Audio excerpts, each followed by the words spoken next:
This is the Insta360 X5, the Essentials bundle. Let's open it together.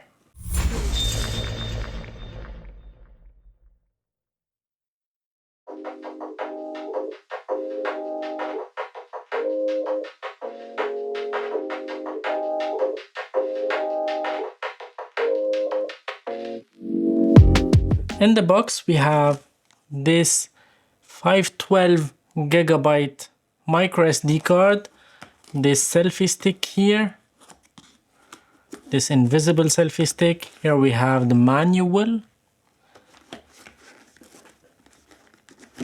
On this side we have this battery.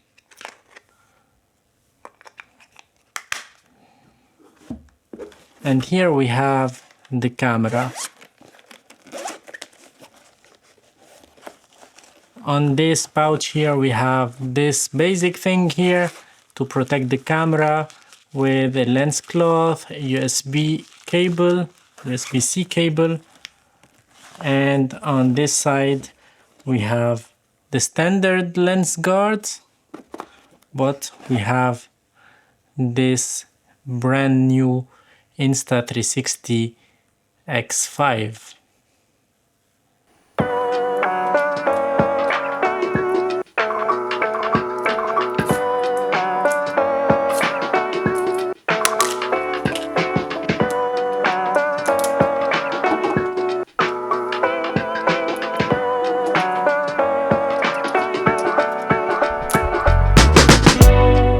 So here is the Insta360 X4 that weighs 204 grams, and this is the Insta360 X5 that weighs only 201 grams. So this one is a little bit lighter, and if you notice on the back side of this one we have this here, I think for heat dissipation, which looks similar to this gauge that we had for the Insta360 X4. So now we don't have to put it every time on.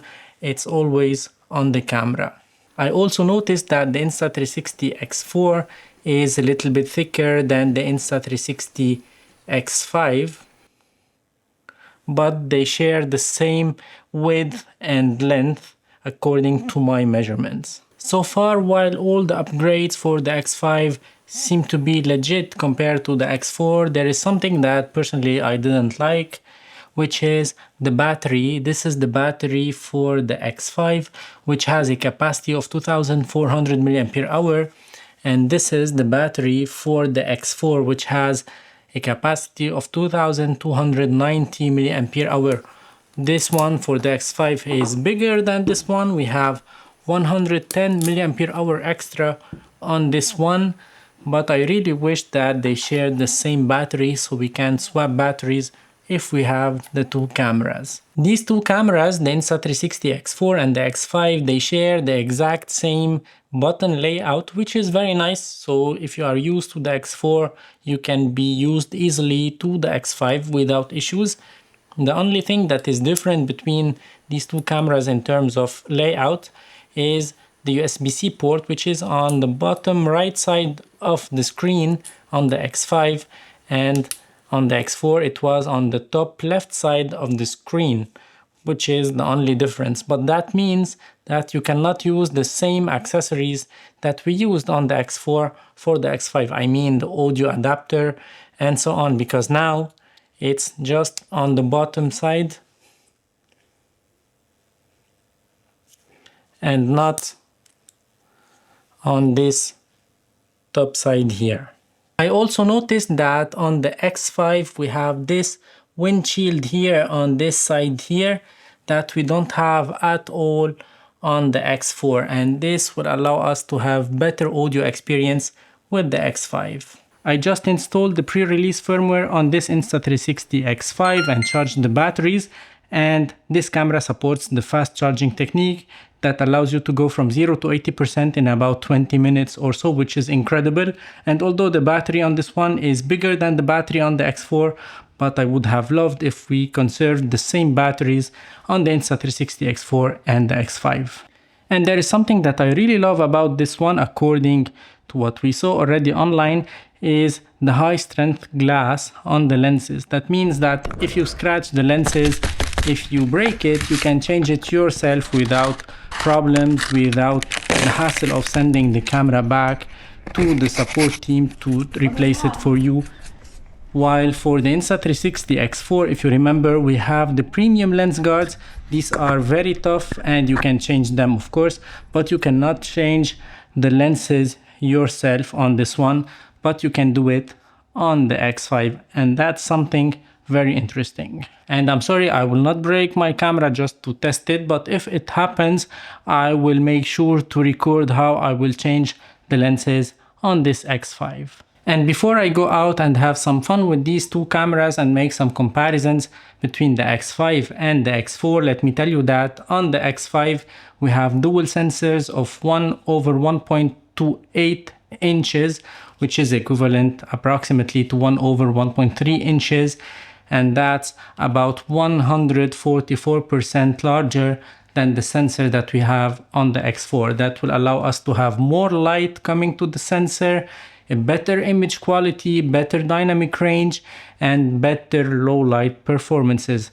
That's why we have on the X5 now pure video mode with 3 AI chips, the 5nm AI chip that we had on this one, and dual AI chips as well to enhance the video quality.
Although Insta360 sent me this X5 to try it for free, they didn't sponsor my channel, they didn't pay me to make this video, they didn't tell me what to say and what not to say about this camera.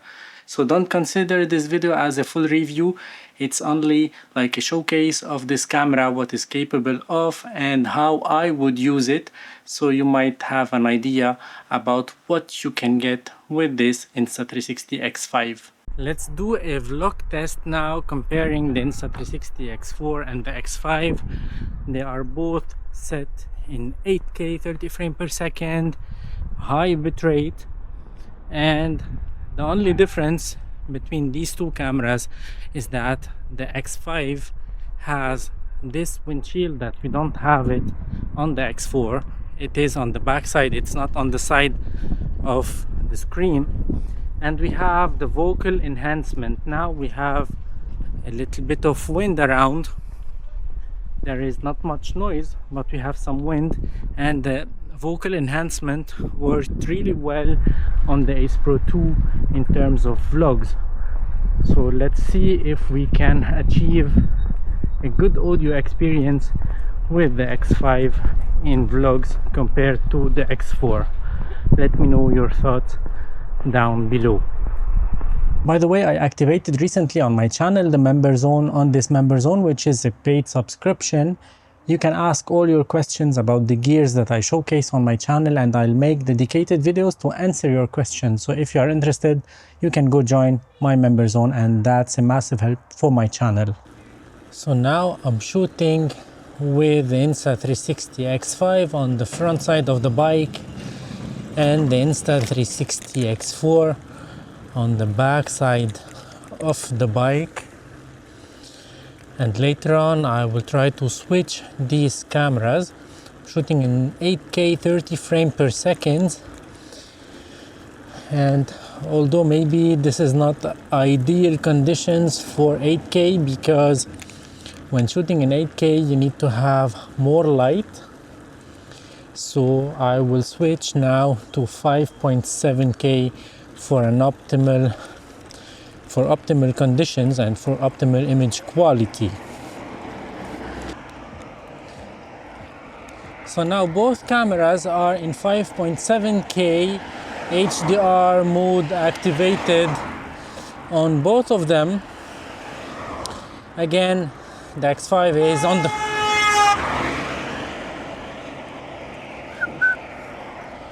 X5 is on the front side of the bike, the X4 is on the back side. I came across an idiot now.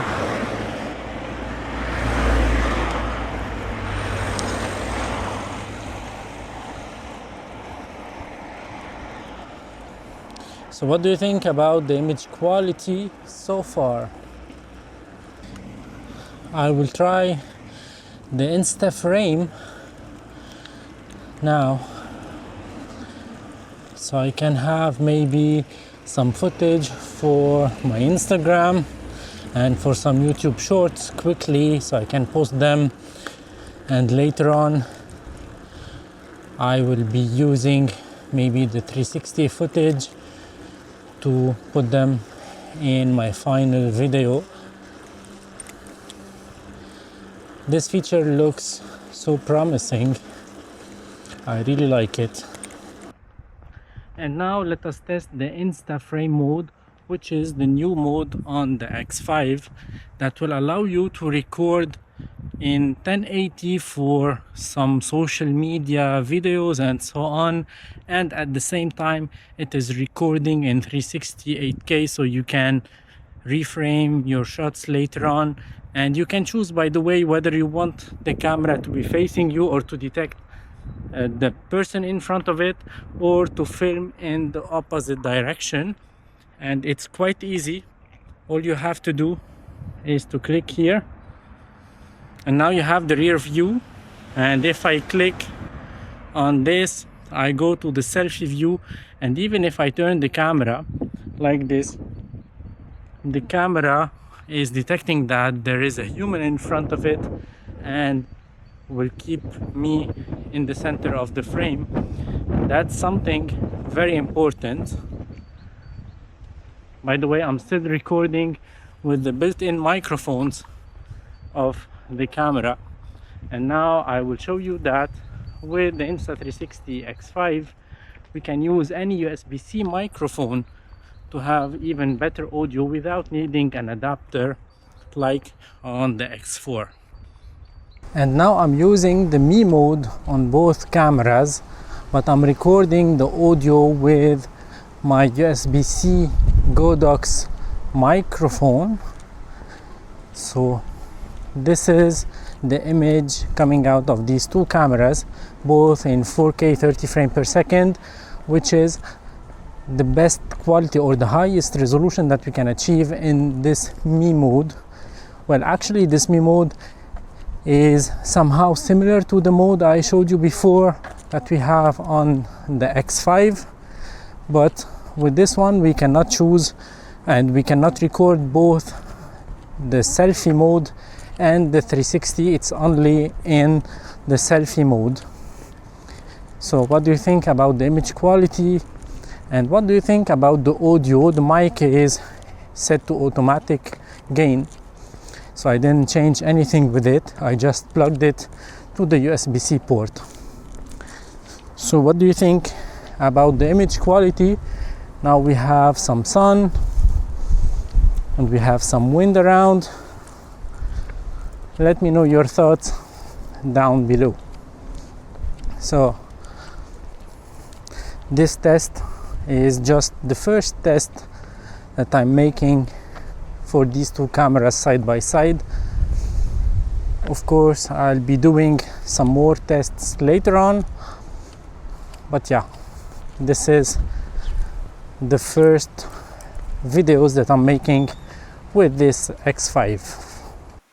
And as you noticed, I'm using this special edition Peter McKinnon handle grip here, along with this mini remote that I connected it to the Insta360 X5. And let me tell you that if you'd like to make some bike ride with the Insta360 X5, you need to get something like this to be able to have the shutter button at your fingertip. But if you would like to use this camera on your bike, you will not use this Peter McKinnon handle grip, that's for sure. You will use this camera on its own, mounted on the front side bike mount or the back side bike mount. But in this case, whether you have to screw it on top of these mounts and then you can unscrew it to remove it, or now with this Insta360 X5 you can use these magnetic quick release mounts from the acepro and acepro 2, and these will clip magnetically, and then you can secure them with this lock button here, and that's something perfect. So you have to get a bunch of those. I will put one on the front side and one on the back side, so I can just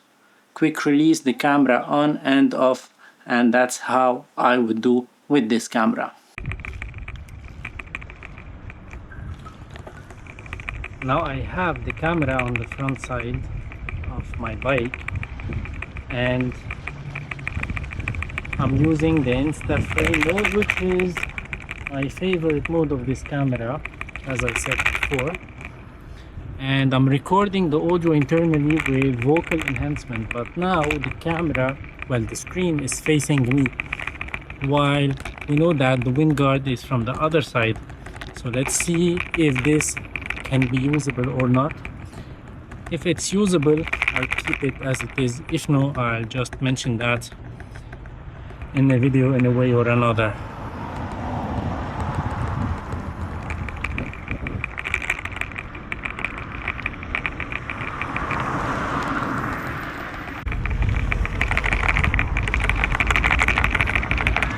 And since I am on the bike, I want to try the other audio options. I was in vocal enhancement, and now I'm using the auto wind reduction weak, and we have auto wind reduction strong that I'll be using just after, so we can get an idea about these mic settings on this camera, on the built-in mic settings for this camera.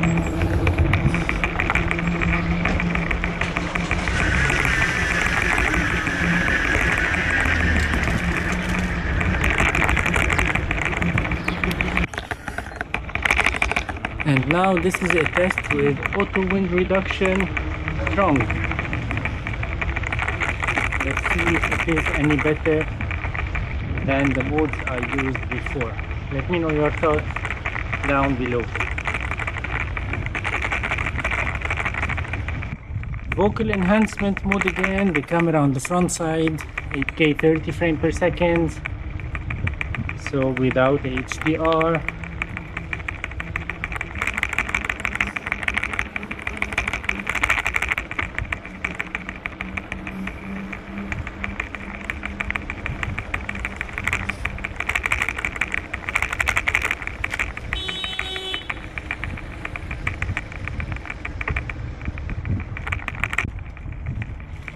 And now I'm shooting in 5.7K HDR mode on, so we can compare it to the 8K. Once again, this is an 8K 360, so when exporting, we cannot export in 8K of course, but with the dual processor imaging processors as well as the 5nm chip, we can achieve good image quality. Let me know your thoughts down below. And that was it for today's video. I hope you enjoyed it. I hope you found it interesting and helpful. If so, don't forget to hit like, to subscribe, to ring the bell so you'll not miss any upcoming posts on my channel. And if you are interested in this Insta360 X5, use my affiliate link down below to get free gifts from Insta360. And thank you for watching. Ciao for now.